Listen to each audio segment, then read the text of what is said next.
Kilala si Wamos Cruz bilang isa sa mga pinakasikat na content creator sa Pilipinas. Sa Facebook pa lang, milyon-milyon na ang kanyang taga-subaybay.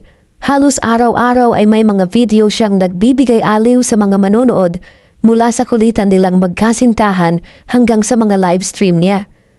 Pero kamakailan, marami ang nagulat nang biglang mawala ang opisyal na Facebook page ni Wamos Cruz na may higit 8 milyong followers. Maraming nagtatanong ngayon, bakit kaya ito nawala? Ano ang tunay na dahilan sa likod ng pagkawala ng kanyang page at ano pa nga ba ang kanyang pagkakakitaan? Sa loob ng ilang taon, naging malaking bahagi ng social media world si Wamos. Madalas siyang laman ng mga trending topics at viral posts. Pero nitong mga araw, napansin ng kanyang mga tagahanga na hindi na nila mahanap ang page niya sa Facebook. Sa una, inakala ng iba na baka nagpalit lang siya ng pangalan ng page o pansamantalang tinanggal lang ito. Pero nang makumpirma na tuluyan na itong nabura, doon na nagsimulang magtanong ang lahat kung ano nga ba talaga ang nangyari. Ayon sa ilang ulat, hindi na rin ito ang unang beses na may nawalan ng page sa pamilya ni Wamos. Ang kapatid niya na si Awit Gamer ay nawalan din dati ng Facebook page na may halos 4 na milyong followers. Hindi na rin iyon naibalik hanggang ngayon, kaya mas lalo itong nagbigay ng tanong sa mga tao kung may koneksyon ba ang pagkawala ng kanilang mga account. May mga nagsasabi na baka may kinalaman ito sa mga online casino o sugal na kanyang ipinopromote. Alam naman nating ilang ulit na rin siyang naging endorser ng mga ganitong site. Pero kung titingnan, hindi naman agad nagtatanggal ang Facebook ng mga page na nagpo-promote ng sugal, lalo na kung may tamang disclaimer at hindi lumalabag sa patakaran. Kaya posibleng hindi ito ang ugat ng issue. May iba namang naniniwala na na-report ng maraming tao ang page ni Wamos. Maaaring dahil sa mga kontrobersyal na video na inilabas niya nitong mga nakaraang buwan. Kung matatandaan, naging mainit ang pangalan niya matapos ang issue tungkol sa umano'y scripted na aksidente at mga negatibong komento laban sa kanya sa isang palabas ni Tony Gonzaga.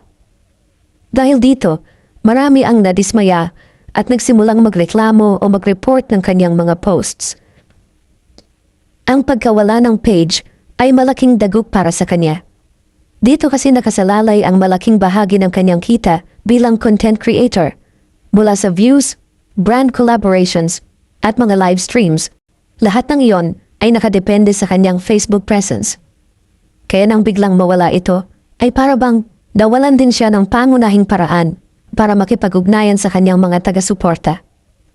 Sa kabila ng lahat, may mga tagahanga pa rin siyang naniniwalang makakabangon siya. Para sa kanila, normal lang na dumaan sa ganitong pagsubok ang isang influencer. Pero para naman sa iba, ito raw ang panahon para pag-isipan ni Wamos kung paano niya gustong ipakita ang sarili niya sa publiko. Matapos mawala ang opisyal na Facebook page ni Wamos Cruz, tuloy-tuloy pa rin ang mga usapan tungkol sa nangyari. Habang marami ang umaasang maibabalik pa niya ito, may ilan namang nagsasabi na baka hindi na talaga posible ito. Kung matatandaan, may mga nakaraang kaso rin kung saan nawala rin ng mga page ng ibang content creator gaya ni Boy Tapang at Sashna. Noon, sinabi raw ng ilang grupo na sila ang dahilan kung bakit nabura ang mga page na yon. Pero kalaunan, ipinalik din ng Facebook ang kanilang mga account. Kaya marami ang nagtatanong ngayon kung sila ay nabigyan ng pangalawang pagkakataon. Bakit si Wamos ay hindi pa rin? May mga nagsasabi na minamalas lang si Wamos at posibleng pinagtuunan siya ng mga taong gustong magpabagsak sa kanya.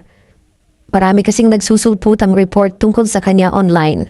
Pero hanggang ngayon, wala pa ring malinaw na paliwanag kung ano talaga ang dahilan ng pagkakatanggal ng kanyang page.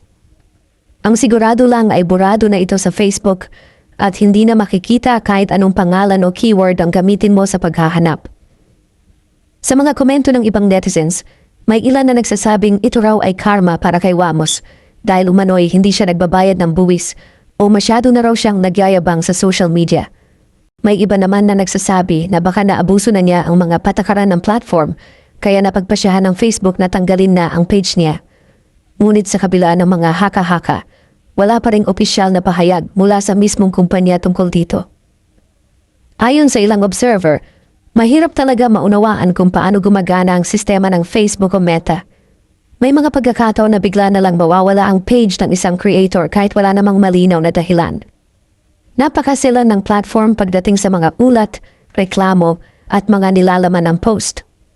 Minsan, isang maliit na pagkakamali lang ay pwedeng magdulot na ng suspension o permanent deletion.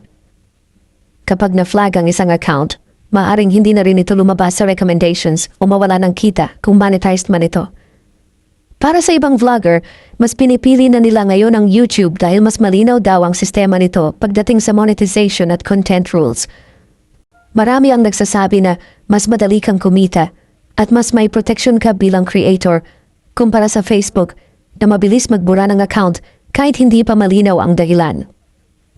Sa gitna ng lahat ng ito, gumawa ng panibagong Facebook page si Wamos, ngunit kapansin-pansin na tila malungkot siya sa mga post niya ron.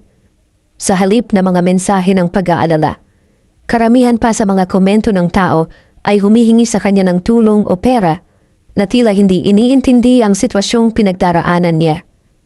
Imbes na maawa, marami pa ang tila sinamantala ang pagkawala ng kanyang page. May mga nagko-comment ng, "Grabe nangyari sa Facebook mo, Idol Wamos, pero sana mapadalhan mo naman ako. Naghihirap na ako." May iba pa nga na nagsasabing, "Mawala man ang Facebook mo, ang mahalaga, hindi mawala ang pagtulong mo sa kapwa." Halatang marami ang ginagamit ang sitwasyon niya para lang makakuha ng tulong o pansin. Nakakapanlumo isipin na imbes na damayan siya ng mga taga-suporta niya sa panahon ng pagsubok, mas pinili pa ng iba na samantalahin ang pagkawala ng kanyang page. Sa halip na tanungin kung ayos lang siya, puro GCash number at panghihingi ng tulong ang ipinopost ng mga tao. Kaya marami rin ang nagsasabi na mukhang nawawala na ang tunay na diwa ng pagiging fan.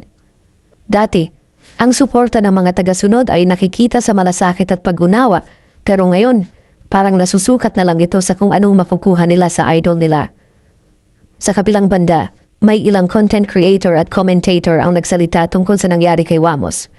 Isa sa kanila ang nagsabing dapat hindi nakakalimutan ng mga influencer ang tunay na dahilan kung bakit sila may platform, at ito ay para magbigay ng inspirasyon at magandang halimbawa. Ayon sa kanya, marami na raw sa mga kilalang influencer ngayon ang nadadala ng mga sugal, online promotions at pera, kaya nawawala na ang koneksyon nila sa mga taong sumusubaybay sa kanila.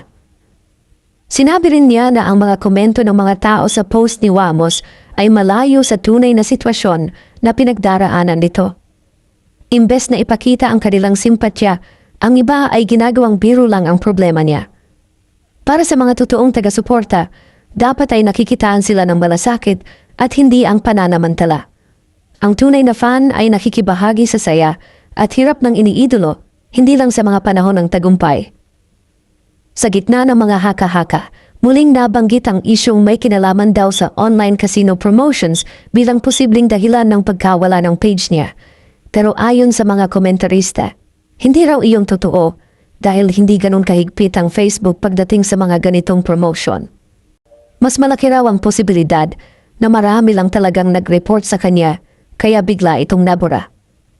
Sa kabila ng lahat, naniniwala pa rin ang ilan na hindi pa ito ang katapusan ni Wamos Cruz.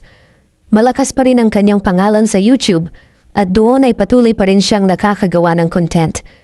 Pero iba pa rin kasi kapag may Facebook page dahil ito ang madalas na unang puntahan ng mga tao bago sila mapunta sa YouTube. Dito kasi mas mabilis kumalat ang mga video at mas madali ring makakuha ng atensyon ng mga manonood. Ngayon, habang sinusubukan ni Wamos na bumangon muli, marami rin ang nagdarasal na makabangon din siya sa emosyonal at pinansyal na epekto sa kanya ng nangyari.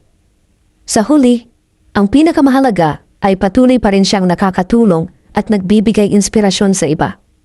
Sa panahon ngayon na mabilis magbago ang mundo ng social media,